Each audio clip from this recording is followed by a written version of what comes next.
Hello and welcome to this short video about using Mojoworld. I'm not going to go into any great details, but hopefully I'm going to give you enough information for you to get going and start creating your own renders. Okay, so without further ado, let's have a look at Mojoworld. To begin with, there's not a lot there. We can see a blue sky, we can see the grey floor, and this red line here is indicating the sun's trajectory. That's a difficult word for me to say. So it's not very interesting, so what we're going to do is we're going to jump straight in and we're going to load up a planet. Now that word is a very key one to Mojoworld. Mojoworld works on planetary basis. So if I load up a planet, I'll show you what I mean.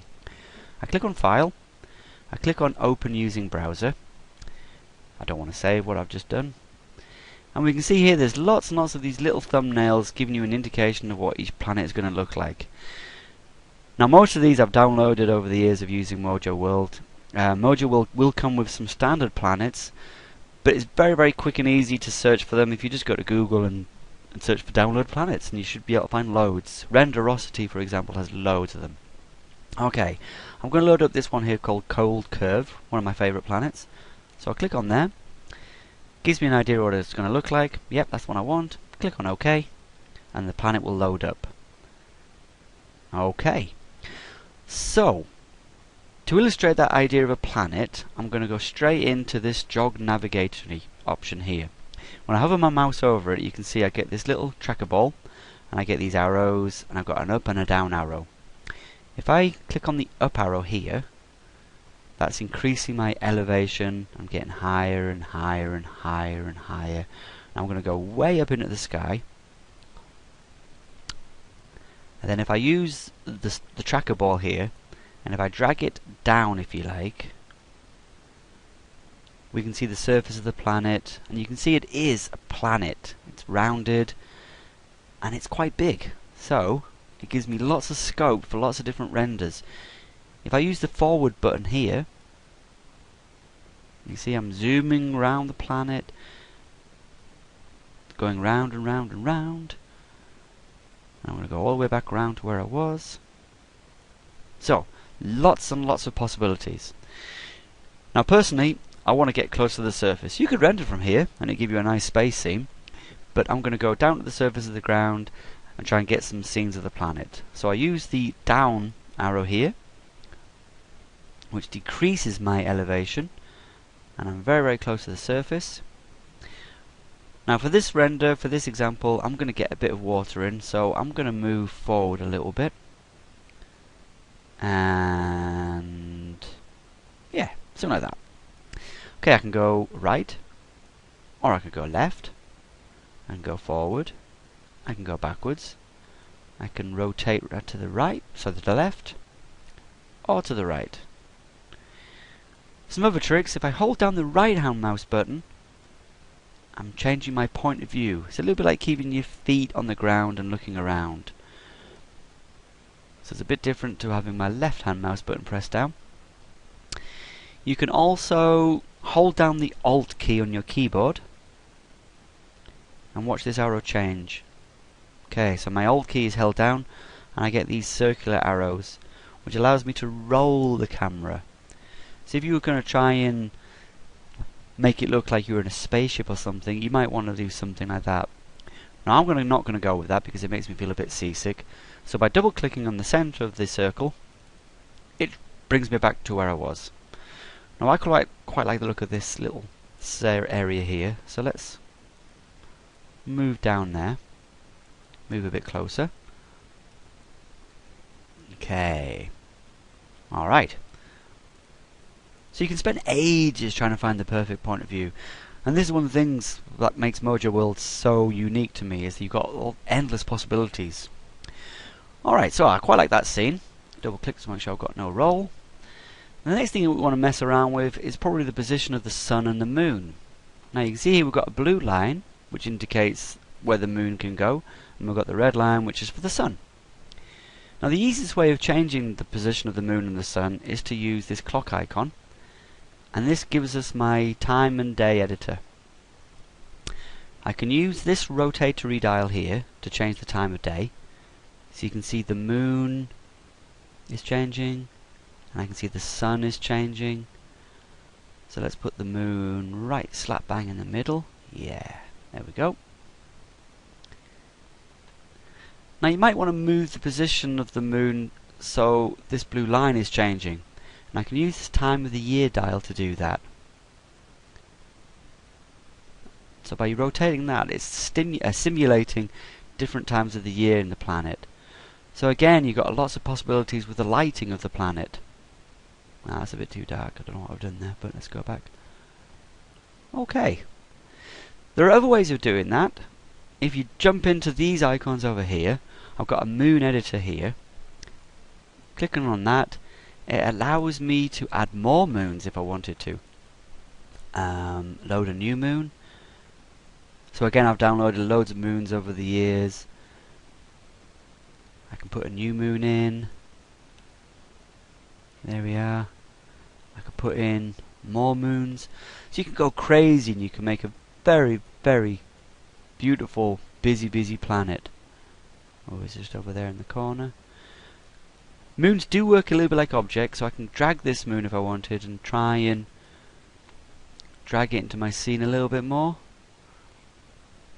That's not perfect, but you get an idea of what it's looking like. So some crazy moon action.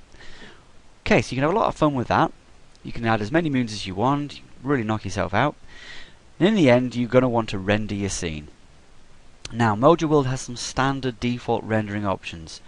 If I clicked on this camera icon straight away, it will start rendering the scene. Possibly you might want to have a little experiment with the different options.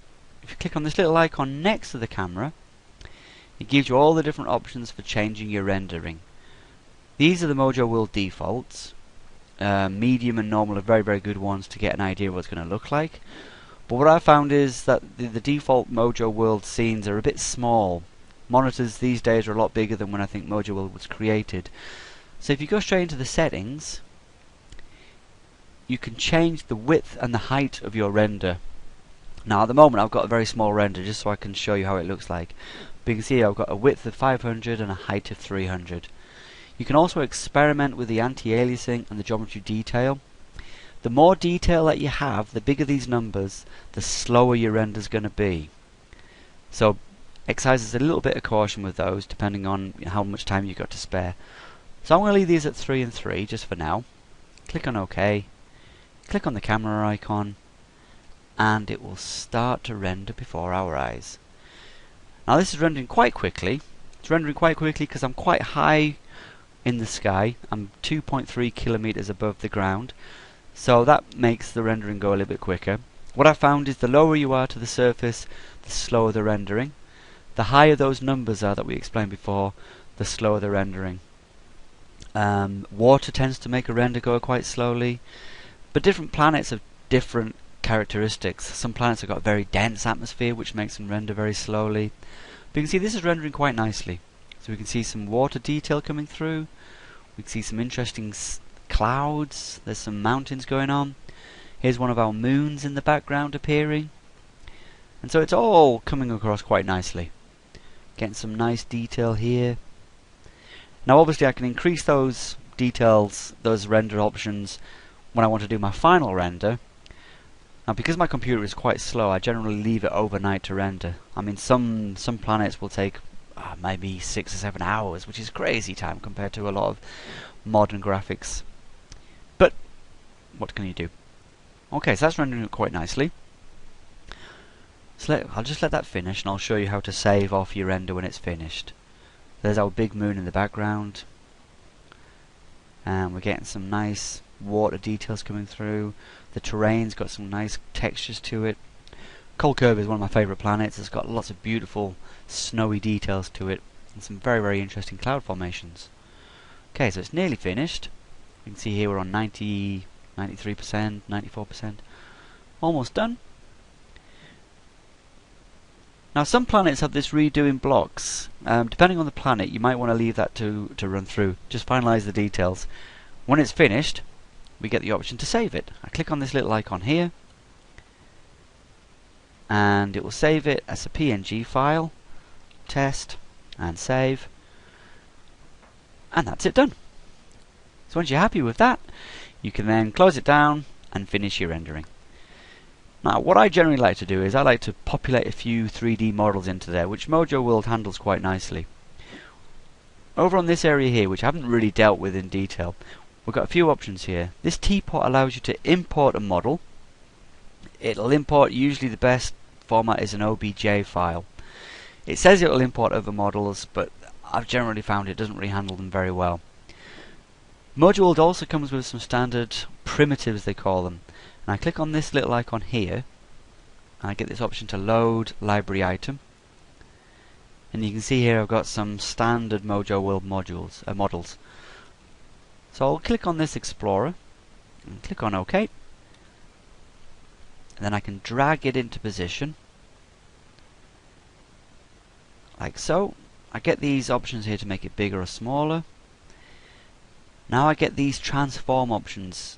I've got this rotate option button here, which allows me to move it around a little bit.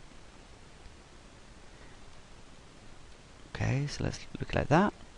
And I've also got the option here to move it around on different axes. So you can experiment, have a bit of fun. Let's move it to somewhere like that. Rotate it round again. Okay. Now once you've got a 3D model into your scene, you can modify the model a little bit. If I click on M here for materials, it takes me to the material map of the actual model itself. And so if I wanted to, I can go into each and individual item and modify it. I'm not going to. It's not great, and it's very, very cumbersome to do, but it is possible if you wanted to. Okay, so I'll render that again, and this time it's pretty much the same scene, but now I'll have that spaceship slap bang in the middle of the picture. Some models render very, very quickly, but if the model is very, very detailed, that will increase your render times. So it's a case of experimenting to see how it works, which one works best. And so you see now it's struggling a little bit. Tell you what I'll do, I'm going to pause this recording while that's rendering, and I'll come back to you when it's finished. Okay, so that's now finished. You can see now I've got my 3D model in there. Put a bit of shadow onto the ground. It's not the greatest model, but at least it shows you what you can do. And that's pretty much it, really. I haven't gone into a lot of the details about all the different settings, but hopefully I've given you enough there to get you going and start producing some beautiful sci-fi pictures. Okay, have fun. Speak to you later. Bye bye.